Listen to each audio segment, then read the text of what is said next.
네, 정말 잘 오셨습니다. 오늘 밖에 보니까 영하 10도 정도 되는 것 같은데 이 엄청난 추위를 뚫고 오셨은 만큼 주님께서 여러분과 저에게 큰 은혜 주시리라 믿습니다. 네, 벌써 2025년 2월이 되었습니다. 여러분들 새해 계획하신 것들은 잘 지키고 계신지요? 저도 새해를 맞이해서 이것저것 시도했는데 제 의지 부족과 여러 가지 상황으로 벌써부터 몇 가지가 흐지부지해졌습니다. 새해에는 운동 좀 해야지, 새해에는 좀 영어 공부 좀 해야지 생각했는데 다시 원래대로 돌아가고 말았습니다. 네, 그러고 보면은 우리의 신앙생활도 이와 좀 비슷한 것 같습니다. 우리가 하나님의 자녀로 살겠다고 하지만 주님, 내가 주님 뜻대로 살겠습니다 라고 하지만 우리는 어려운 순간을 부딪히게 되면, 우리가 힘든 상황을 마주하게 됐을 때에 다시 하나님을 만나기 전으로 돌아가 버린 때가 종종 있기 때문입니다. 그러면 우리는 어떻게 하면 이 어려움을 맞았을 때에 우리 이것을 극복하고 다시 앞으로 나아갈 수 있을까요? 오늘 본문 말씀을 통해서 함께 살펴보도록 하겠습니다. 먼저 오늘 본문의 배경을 보면요, 오늘 본문의 배경은 출애굽입니다. 이스라엘 백성들은 애굽 땅에서 약 400년 동안이나 긴 시간 노예 생활을 했습니다. 400년이 되다 보니까 어느덧 태어날 때부터 노예인 백성들이 나타나기 시작했습니다. 그러니까 노예로서 400년 동안 했기 때문에 노예로서의 마음가짐이나 노예로서의 태도, 행동 양식, 꿈꾸고 생각하는 것마저도 노예처럼 이렇게 생각이 굳어져 버렸을 것입니다. 또한 노예로서 살다 보니까 자신을 부리는 그런 애굽 사람들이 얼마나 크게 보였을까요? 그리고 그들이 이룩한 문화가 얼마나 멋져 보였을까요? 그리고 노예의 그 마인드로 살다 보니까 애굽 사람들이 섬기는 신들이 얼마나 크게 보이고 그 신들이 이들에게 주는 축복처럼 그게 얼마나 크게 느껴졌을까요? 그런데 중요한 사실이 한 가지 있습니다. 이들을 부러워하는 노예의 삶은요, 굉장히 비참하고 고통스럽다는 것입니다. 출애굽기 2장 23절을 보면은 이스라엘 자손은 고된 노동으로 말미암아 탄식하며 부르짖는다라고 기록하고 있습니다. 그렇습니다. 노예의 삶은요, 참으로 고통스럽습니다. 그 안에는 평안이 없습니다. 고통만 있을 뿐이죠. 그런데 마음대로 벗어날 수도 없었습니다. 왜냐하면은 애굽에는 강력한 군대, 병거, 마병도 있었기 때문입니다. 이들이 할 수 있는 것은 그냥 노예로서 삶을 살면서 탄식하며 울부짖는 것밖에 없었습니다. 근데 천년 만년 이어질 것 같았던 이 고통스럽고 벗어날 수 없는 노예 생활이었지만 이들의 목소리를 듣고 계신 분이 계셨습니다. 누구실까요? 우리가 모두 다 알고 있죠. 우리 바로 하나님이십니다. 출애굽기 2장 24절, 25절 말씀을 보면 하나님께서는 그들의 고통의 소리를 들으셨습니다. 하나님께서는 아브라함과 이삭과 야곱과 세운 그의 언약을 기억하시고 하나님은 이스라엘 자손을 돌보시고 하나님께서 그들을 기억하셨습니다. 그렇습니다. 사랑하는 성도 여러분, 우리 하나님께서는요, 자신의 백성의 울부짖음을 들으시고 기억하는 분임을 믿으시기를 바랍니다. 하나님께서 나의 작은 신음소리 하나 허투루 듣지 아니하십니다. 그래서 우리는 얼마나 다행인지 모릅니다.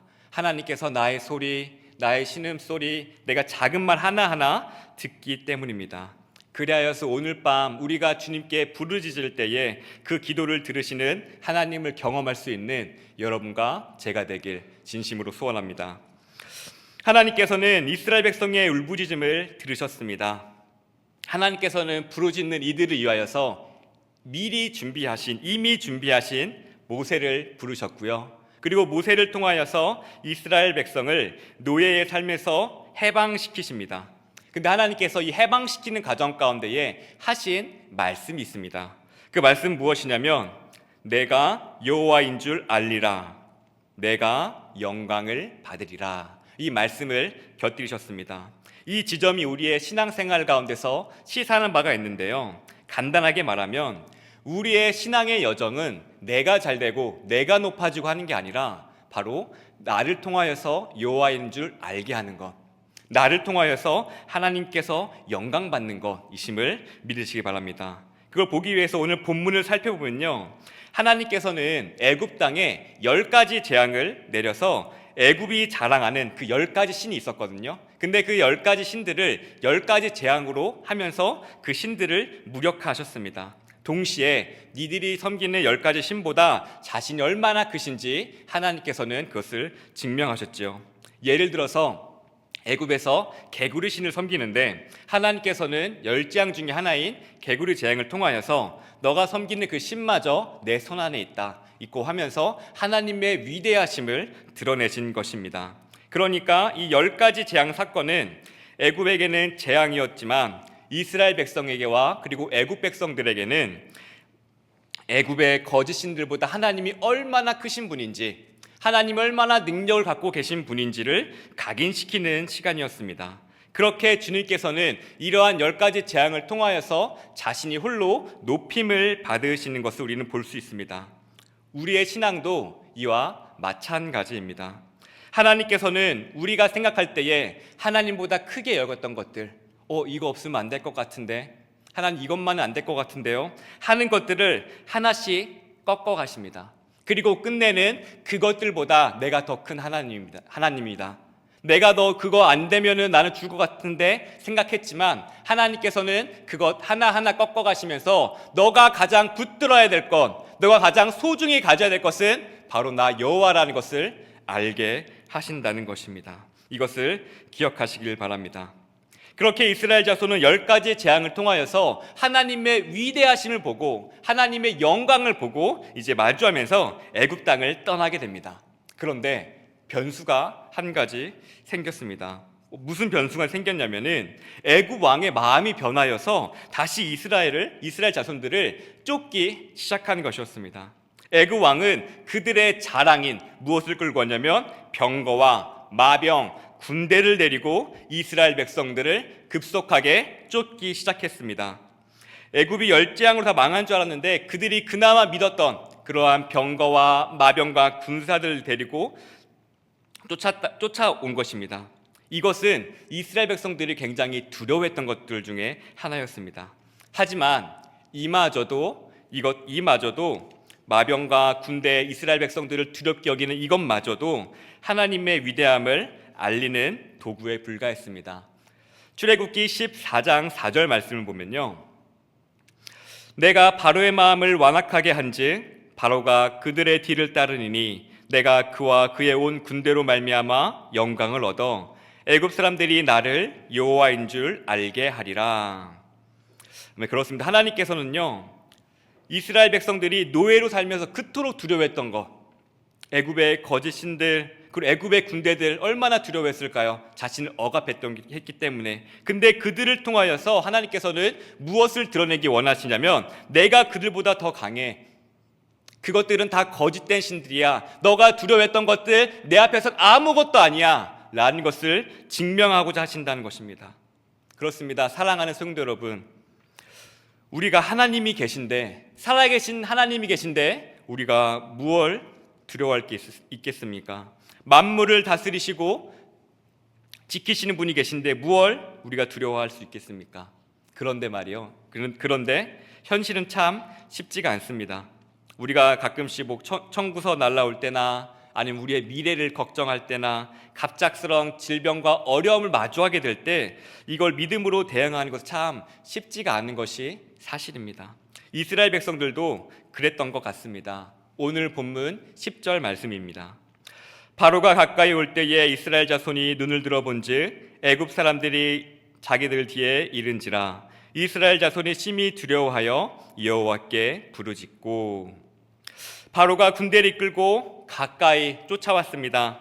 광야에서 말들이 먼지를 일으키고 오는 것이 얼마나 두렵고 크게 느껴졌을까요? 마치 영화 미라의 한 장면처럼 그 말만 오는 게 아니라 그 모래가 휩쓸고 오면서 더 거대해 보였겠죠. 얼마나 무서워 보였을까요? 이때 이스라엘 자손들이 눈을 들어서 봅니다. 근데 우리는 여기서 눈을 들어 본다라는 말을 유의 깊게 볼 필요가 있습니다. 성경에서 눈을 들어 본다라고 한다는 것은요, 강한 주목이나 중요한 깨달음을 의미하는데요. 예를 들어서 시편에서 이런 구절이 있습니다. 눈을 들어 산을 보아라. 너의 도움이 어디서 오나? 천지 지으신 여호와께로다.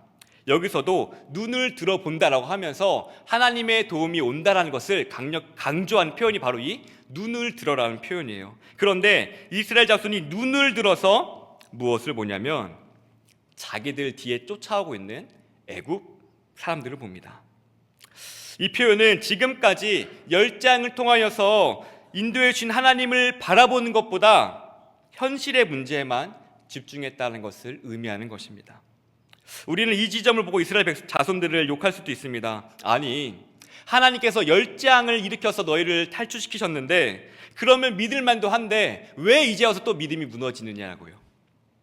그런데 우리야말로 이러한 이스라엘 자손의 모습을 갖고 있진 않은지요. 우리를 죄에서 구원해 주신 하나님이 계신데, 그리고 우리가 지금 이 시간 예수님을 믿도록 허락하신 그런 기적을 베푸신 분이 계신데, 그리고 내가 이 자리에 올 수 있도록 환경과 마음을 열어주신 분이 계신데, 우리는 경제적 문제나 미래, 진로, 자녀에 대한 문제, 갑자기 찾아온 질병 앞에서 하나님에 대한 신뢰보다 두려움에 빠져 있진 않은지요. 그래서 우리는 날마다 은혜가 필요합니다. 하나님께서 광야에 이른 이스라엘 백성들에게 하루의 만나를 주셨듯이 우리도 하루하루의 은혜가 필요합니다. 안 그러면은 우리가 주님을 바라보는 것보다 어느덧 눈을 들어 현실을 바라보게 되고 현실에 압도당하기 때문입니다. 그래서 우리는 날마다 은혜를 구해야 되는 줄 믿으시길 바랍니다.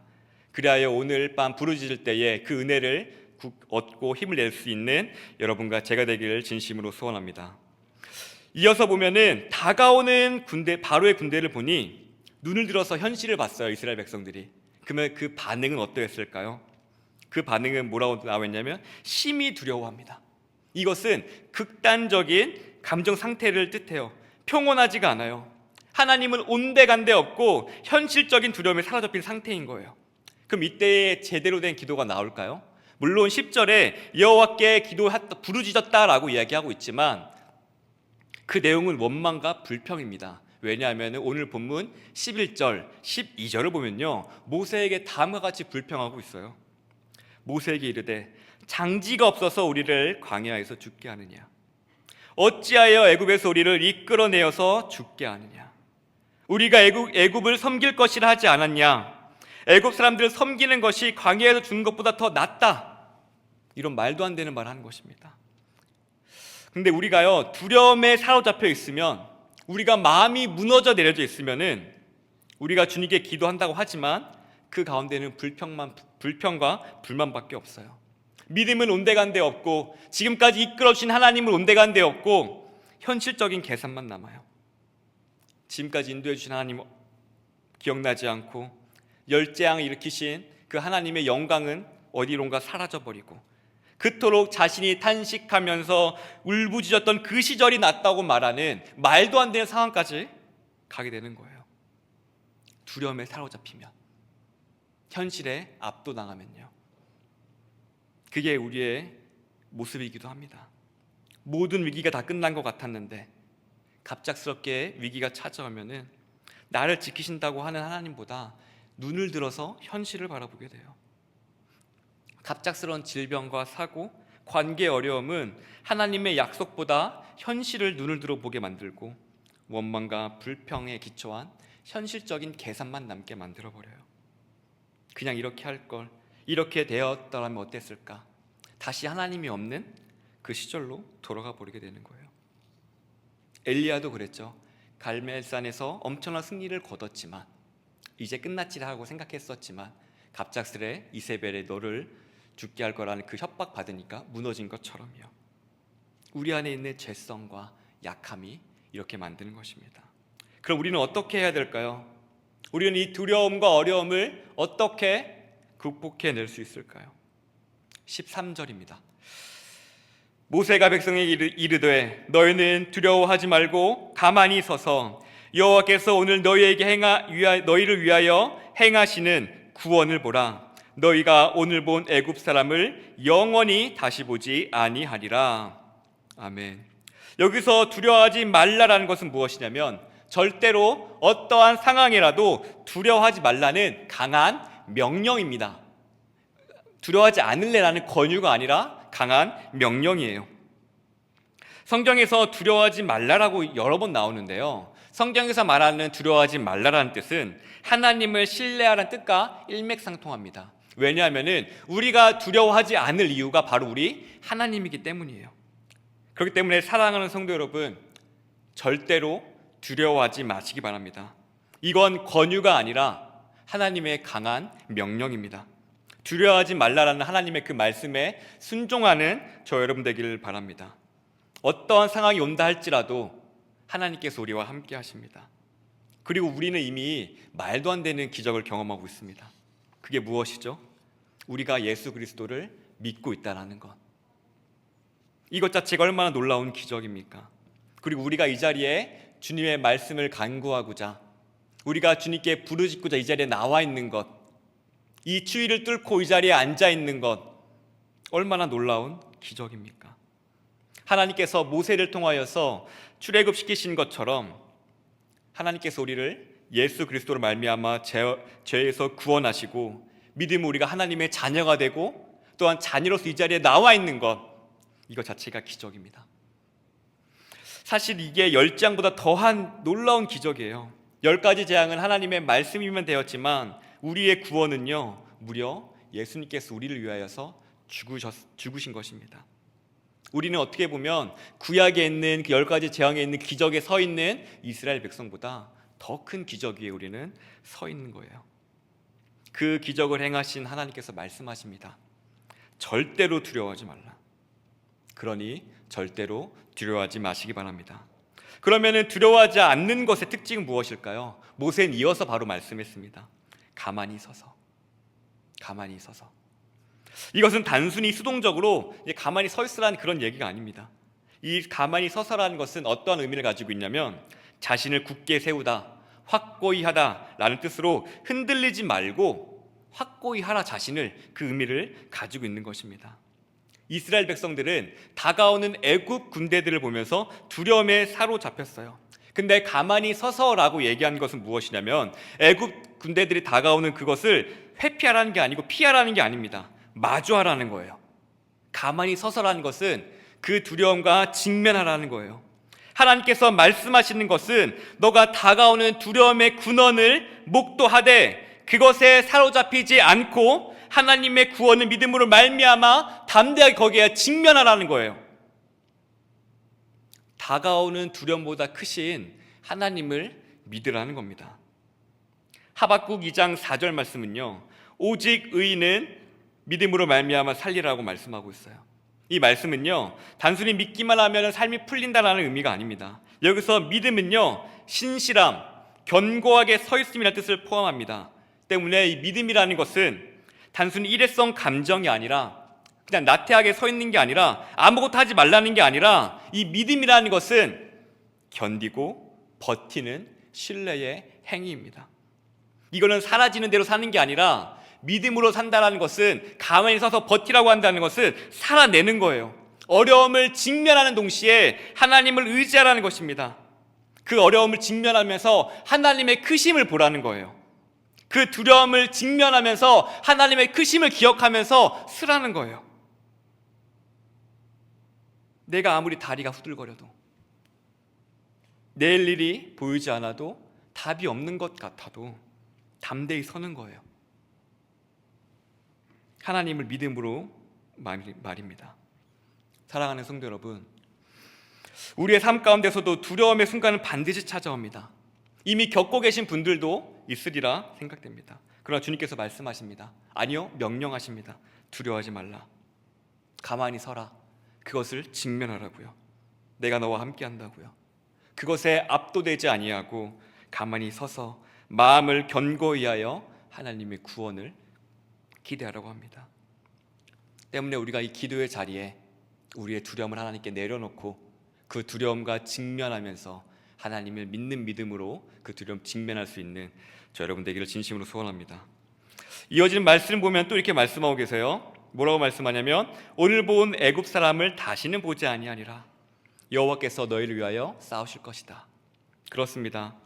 하나님께서는 이스라엘 자손이 그토록 두려워했던, 심히 두려워해서 이성이 마비될 정도였던 그 애굽의 군대를 없앤다고 하세요. 이스라엘 자손들이 노예로 살았을 때에 그토록 우러러보고 그토록 부러워했던 그들의 거짓신, 그들의 군대, 마병, 군사들 없애진다고 합니다. 이 뜻이 무엇이냐면 하나님께서 이들보다 더 크다라는 거예요. 노예일 때는 그것이 너무나 커 보였어요. 하나님이 없을 때는 세상 자랑이 너무나 커 보였어요. 그것이 나를 압도하는 것 같았어요. 근데 하나님과 함께 하시니 별거 아니네. 그렇게 나를 압도할 만한 건 아니었네. 때문에 하나님께서 그 어떠한 두려움보다, 그 어떠한 위협보다 더 크신 분임을 믿으시기를 바랍니다. 그리고 그 어떠한 위협과 어려움이 찾아온다 할지라도 우리가 주님을 의지하고 믿었을 때에, 그것을 직면했을 때에 하나님께서 보여주실 것입니다. 자신의 위대함을 말입니다. 하나님 앞에서 그것들은 아무것도 아니었음을, 내가 그렇게 벌벌 떨고 두려워하고 무서워하고 겁냈던 거, 피하고 싶었던 것들이 하나님과 함께 했을 때 직면하더니 했더니 별거 아니었구나. 그것을 깨닫게 하십니다. 근데 여기서 하나의 반전이 등장하는데요, 15절입니다. 여호와께서 모세에게 이르시되 넌 어찌하여 내게 부르짖느냐. 이스라엘 자손에게 명령하여 앞으로 나아가게 하고. 여호와께서는 모세에게 어찌하여 부르짖느냐라고 하십니다. 모세가 이스라엘 자손들에게 두려워하지 말라 선포했고 자신도 하나님께 아랬더니 나온 하나님의 반응이에요.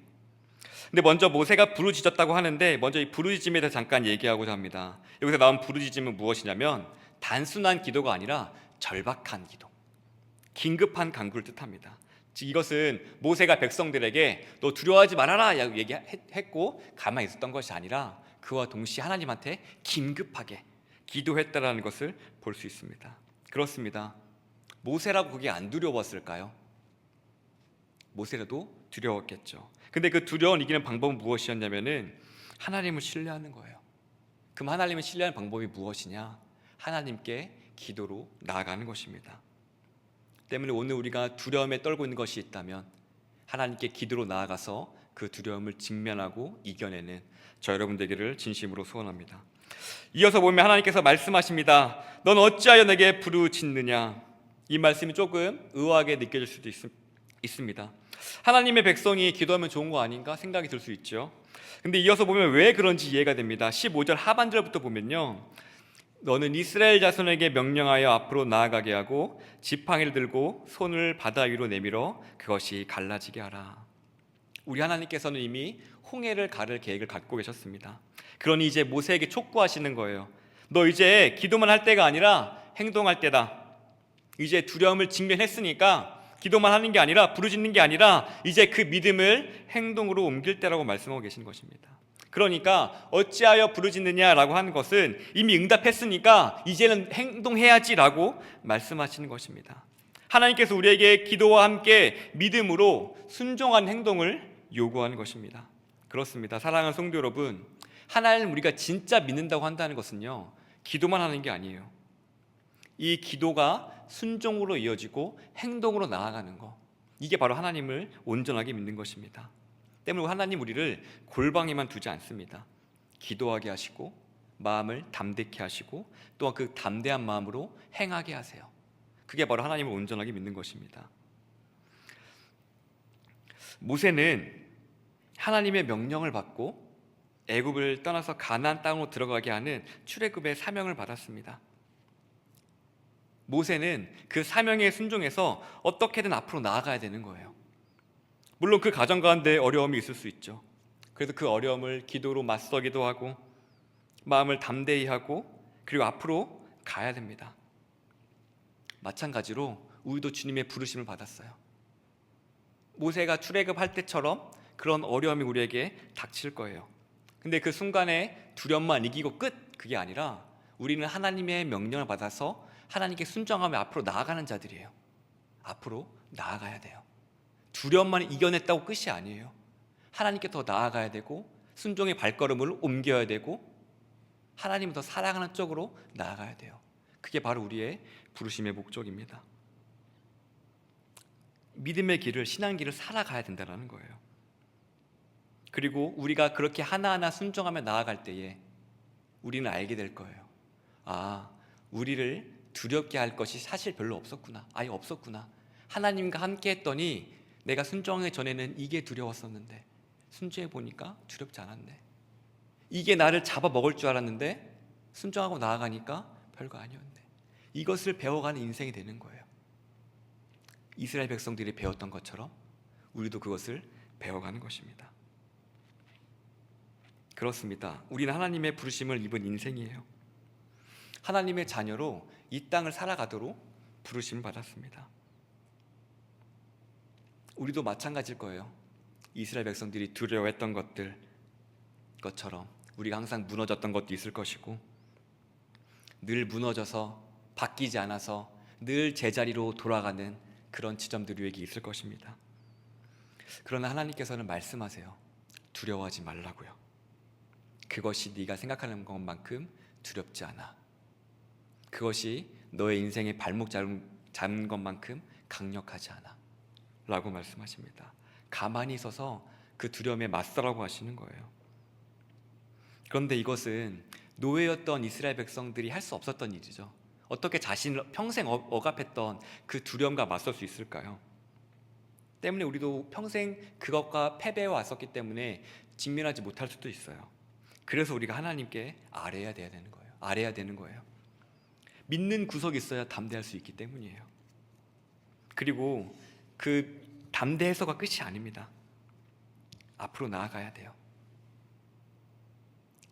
모세가 가나안 땅까지 가야 되는 그 순종의 그 여정이 있었기 때문에 그냥 두려움 이겼으니까 끝, 그게 아니라 나아갔던 것처럼 우리도 나의 두려움 이겨냈으니까 끝, 이 시간 위기 넘겼으니까 끝, 그게 아니라 앞으로 나아가야 돼요.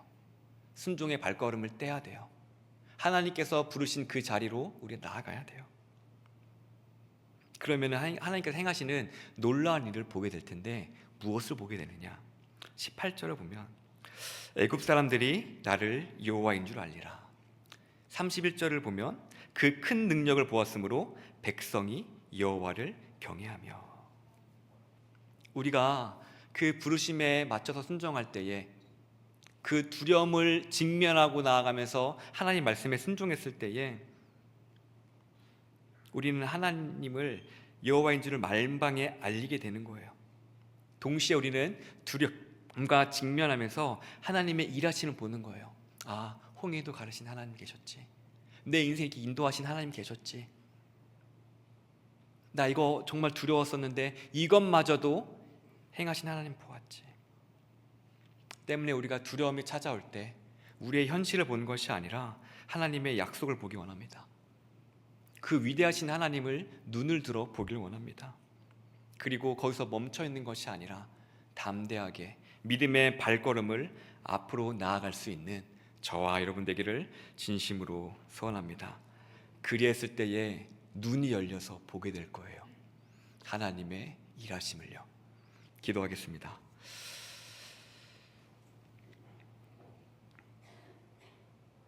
사랑이 많으신 하나님, 은혜를 더하여 주시옵소서. 우리를 짓누르던 온갖 두려움들이 있습니다. 나의 모습으로는 이러한 문제들을 견뎌낼 수 없습니다. 그러나 하나님을 의지함으로 이겨내기를 원합니다. 눈을 들어 현실이 아니라 주님을 바라보고 앞으로 내딛기 원합니다. 그 부르심 따라 앞으로 걷기를 원합니다. 은혜를 더하여 주시옵소서. 예수님의 이름으로 기도합니다. 아멘.